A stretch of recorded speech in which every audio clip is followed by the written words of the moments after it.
성부, 성자, 성령, 삼위일체 하나님은 영원히 공존하시며 영원히 동등하십니다. 그러므로 성령님은 하나님이십니다. 성령님은 구약시대에도 하나님의 사역을 잘 감당할 수 있도록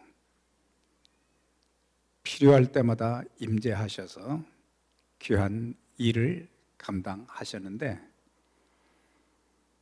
천지 만물을 창조하실 때에도 창세기 1장 2절에 보면은 땅이 혼돈하고 공허하며 흙이 분미에 있고 하나님의 영 성령은 수면 위에 행하시니라. 성령님은 창조의 역사에도 함께 일하셨을 뿐만 아니라 또한 구약시대 전체 기간 동안 하나님께서 세우신 특별한 그들로 하여금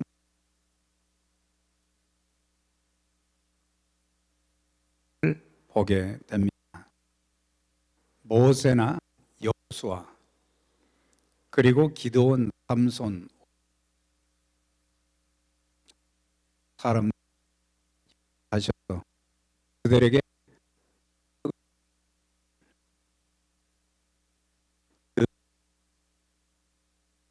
하게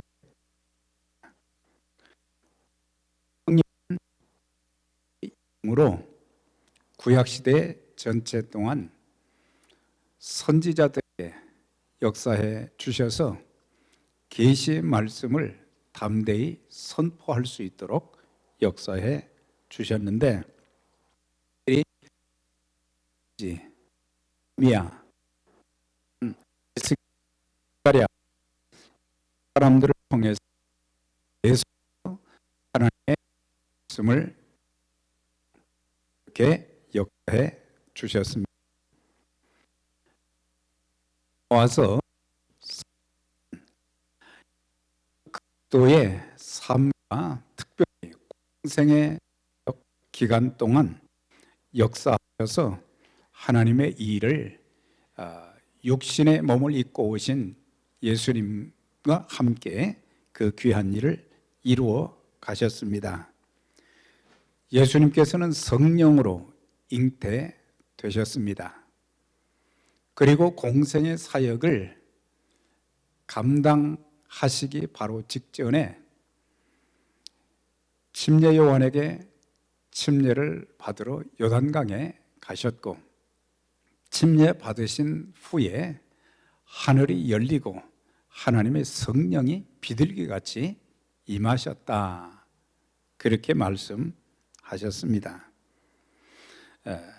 그리고 예수님께서는 성령의 충만함을 입어서 요단강에서 돌아오셔서 광야에서 40일 동안 성령의 이끌림을 받아서 금식하며 기도하셨습니다. 그때 마귀가 와서 여러 가지로 시험을 했습니다. 돌로 떡을 만들어라, 또한 성전 꼭대기에 데리고 올라가서 여기에서 한번 뛰어내려 보라, 그리고 저 만국을 보이면서 내가 나에게 절하면 이 모든 것을 내게 주리라. 이 모든 것이 다 하나님 것인데 사탄이 그렇게 미혹할 때에 예수님께서는 성령 충만하셔서 마귀를 하나님의 말씀으로 물리치시고 계속해서 사역을 잘 감당하셨습니다. 우리가 성령 충만하지 아니하면 언제 어느 때 마귀의 미혹을 받게 될지 모릅니다. 성령 충만하면 마귀가 근접할 수 없고 마귀가 도망가게 되어집니다. 우리가 성령 충만하면 능력받아서 하나님의 일을 잘 감당할 수 있게 됩니다.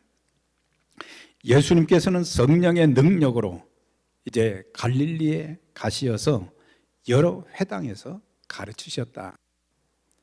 귀신을 쫓아내고 병 고치시는 일뿐만 아니라 회당에서 하나님 말씀 증거하실 때도 성령이 충만하셔서 하나님 말씀을 전함으로 많은 영혼들을 하나님께로 인도하는 귀한 감당하셨고, 사도행전 38절 내용을 보면 거기에는 사도 베드로가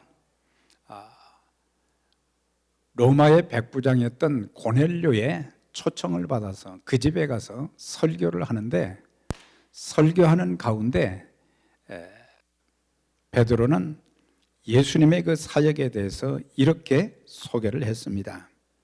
하나님께서 나사렛 예수에게 성령과 능력을 기름 붓듯 하였으며, 여기서 성령과 능력이라고 하는 것보다는 성령의 능력으로, 성령 충만해서 성령의 능력을 힘입어서 가서 두루 다니시며 선한 일을 행하시고 마귀에게 눌린 모든 사람을 고치셨다 말씀하셨어요. 우리가 이것을 통해서 하나님의 일을 하는 사람들은 어떤 사람이든지 다 성령의 충만함, 성령의 능력을 힘입어야 된다는 것을 예수님의 이 사역을 통해서 배울 수가 있고, 하나님께서는 그에게 성령의 능력을 기름 붓듯이 부으셨다. 그러면서 그가 두루 다니시며 선한 일을 행하시고, 이제 이곳저곳 다니시면서 사역을 감당하실 때에 선한 일을 행하셨다. 여기서 선한 일이라는 것은 단순히 세상 사람들이 말하는 그런 선한 일이 아니라 하나님의 일을 말하는 거예요. 주님의 일을 말하는 거예요. 교회의 모든 사역도 마찬가지고 선교도 마찬가지고, 우리가 성령 충만해야, 성령의 능력을 힘입어야 이 모든 사역을 제대로 감당할 수 있게 된다는 것을 말씀해 주고 있어요. 성령 충만하지 않으면 하나님의 일에 사람들이 동참하지 않습니다. 우리가 성령 충만하지 않으면 기쁨으로 그런 일을 하지도 않는데, 성령 충만하니까 그 일을 기쁨으로 감당할 수 있게 되는 것입니다. 그리고 예수님께서는 마귀에게 눌린 모든 사람을 다 고치셨다 그랬어요. 성령 충만하셔서 예수님이 말씀하시면 귀신들이 떠나가고 병자들이 고침받는 그런 역사가 있게 되었습니다. 이제 이렇게 성령 충만하게 공생의 3년의 기간 동안 이렇게 사역을 감당하셨는데, 사역을 마치시기 전에 요한복음 14장, 15장, 16장에 보면 예수님께서 성령님에 대해서 제자들에게 말씀을 하셨어요. 14장 16절에 보니까 내가 아버지께 구하겠으니 그가 또 다른 보혜사를 너희에게 주사 영원토록 너희와 함께 있게 하리라 하셨다. 그래서 이제 예수님이 이 땅에서의 사역을 마치시고 이제 부활 승천하시게 될 것인데, 다른 보혜사를 보내주실 것을 요청하셨다 그랬어요. 여기서 다른 보혜사, 그냥 보혜사라고 하시지 왜 다른 보혜사라고 했을까? 그것은 예수님께서 이 땅에서 사역하시는 동안 보혜사로 사역을 감당하신 거예요. 요한일서 2장 1절에 보면 우리에게 대언자가 있으니 곧 의로우신 그리스도시라 그랬거든요.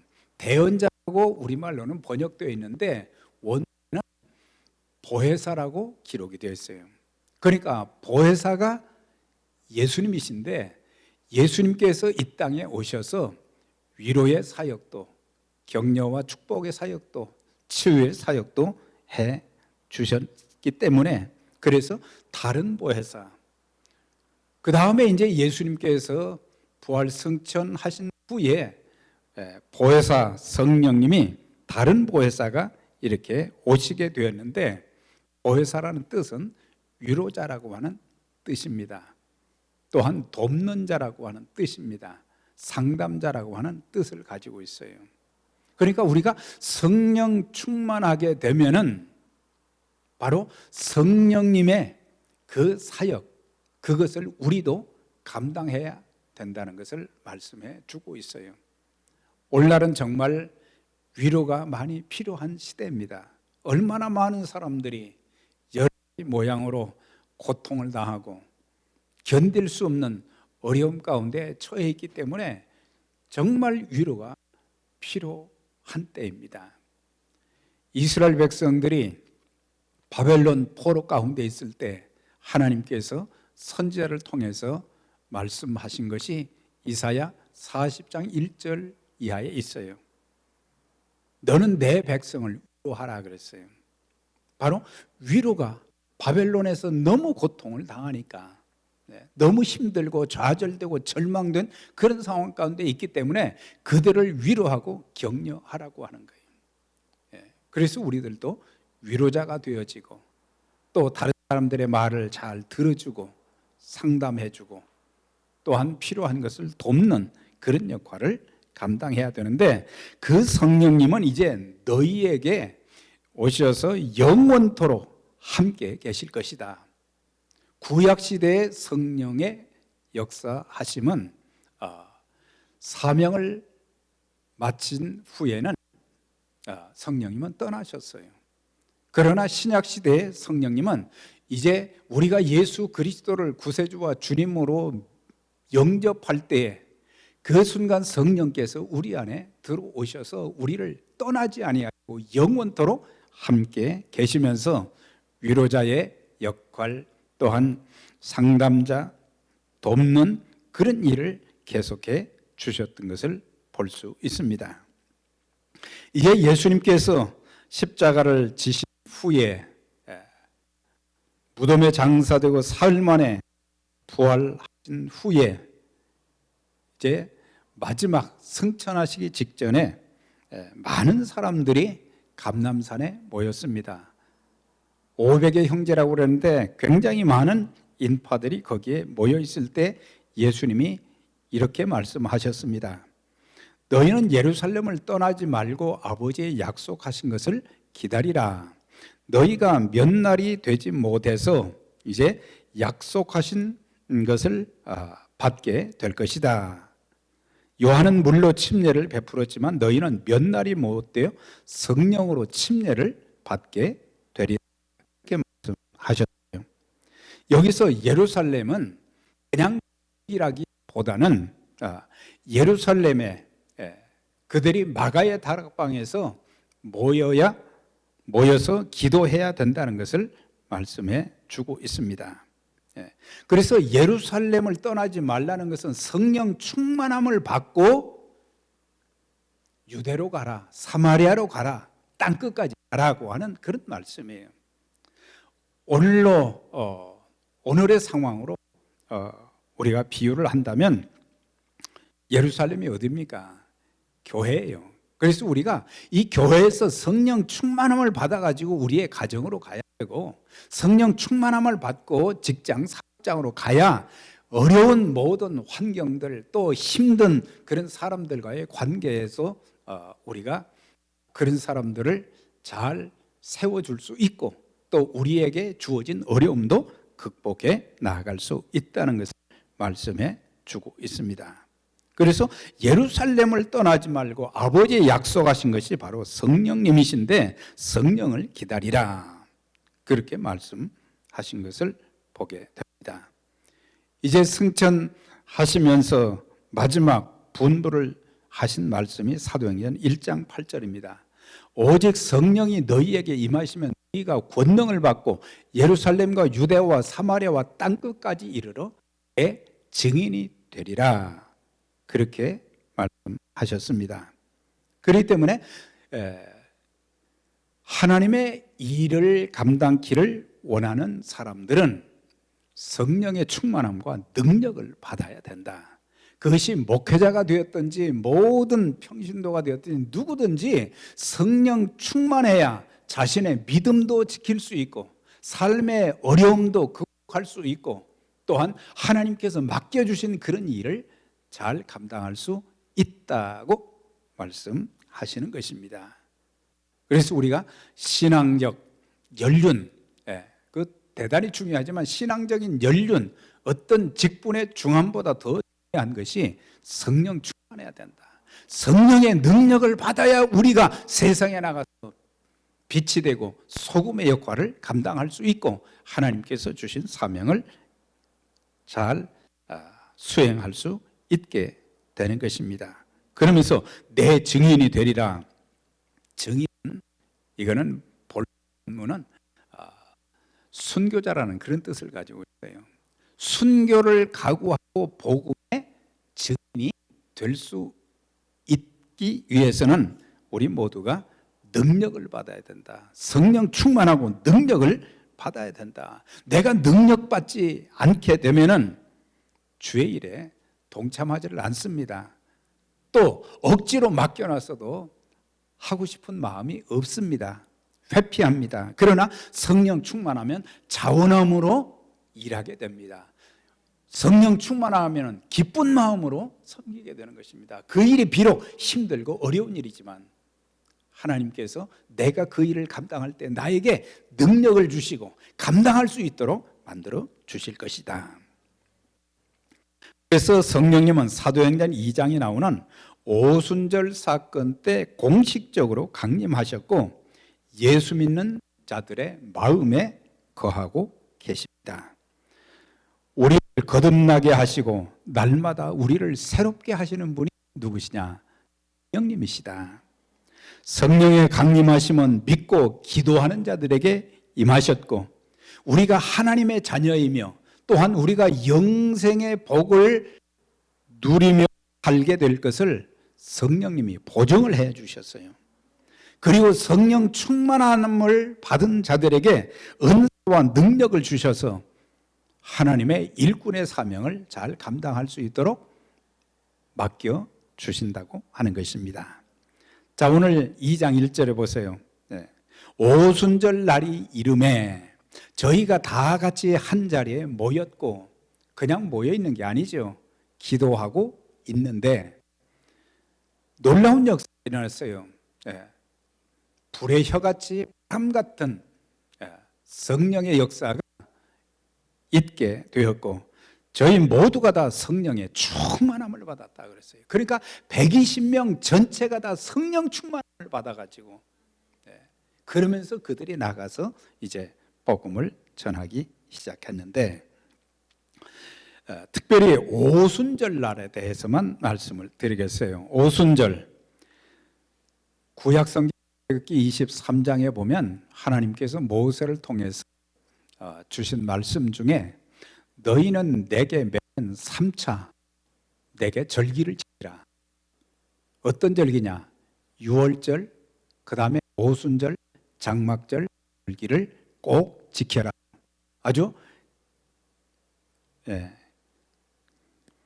이 세 가지 절기를 지키라고 강조하셨는데 구약의 오순절은 이스라엘이 애굽을 떠난 후 50일째 되는 날 시내산에 도착한 것을 기념하는 날이 되었고 또한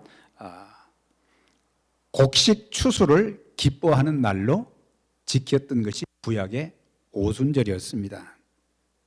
그래서 오순절을 추십절 또는 맥추절 7일절이라 이렇게 불렀어요. 그리고 6월절이 시작될 때에 추수를 했고 그 다음에 이제 오순절이 가까워올 때 밀추수를 했어요. 그래서 6월절에서 오순절까지가 딱 50일이거든요. 그래서 오순절이라 그렇게 불렀습니다. 그런데 신약의 오순절은 그리스도께서 십자가에 달려 돌아가시고 부활하신 후에 50일째 되는 날을 기념하는 날이 신약의 오순절이에요. 예수님께서 부활하신 후에 40일 동안 제자들과 같이 계셨고 하나님 나라를 전파하셨다고 했습니다.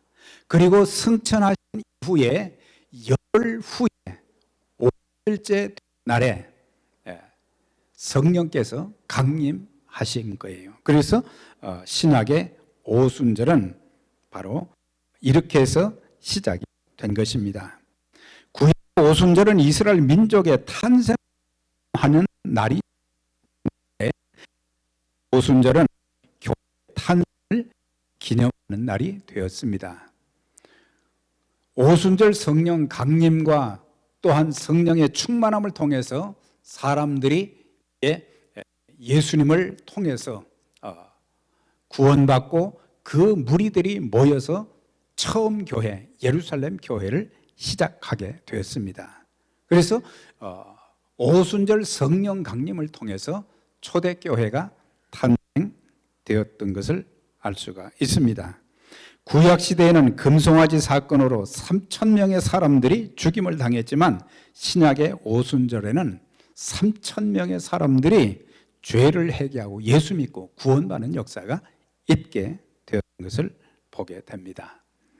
정리하게 되면 오순절은 성령 강림 이후부터는 오순절을 단순히 추수감사로 기념하는 그런 절기가 아닌 성령 강림 절기로 지키고 있습니다. 그래서 이 오순절이 이름에 이제 성령께서 구체적으로 임하신 그런 내용이 이제 2절, 3절, 4절에 기록이 되어 있습니다. 사랑하는 여러분, 육신에 몸을 입고 오신 주님께서도 성령 충만함을 받으셔서 하나님의 귀한 사역을 감당하셨습니다. 하물며 우리들이 이 땅에 살면서 주님이 분부하신 그 사역을 감당하기 위해서는 성령 충만함을 받지 않고는 그 일을 감당할 수가 없는 거예요. 그래서 매일 매 순간 하루를 시작할 때마다 하나님 저에게 성령 충만함을 허락해 주옵소서, 마귀의 시험에 넘어가지 않게 해 주옵소서, 세상의 여러 가지 혼란과 풍파 속에서도 내가 믿음이 약하여지지 않게 해 주옵소서, 내 삶 속에 어려움이 있어도 하나님 성령의 능력을 힘입어서 모든 혼란과 어려움을 이기고 하나님께서 내게 맡겨주신 그 사역을 잘 감당할 수 있도록 하나님 도와주옵소서.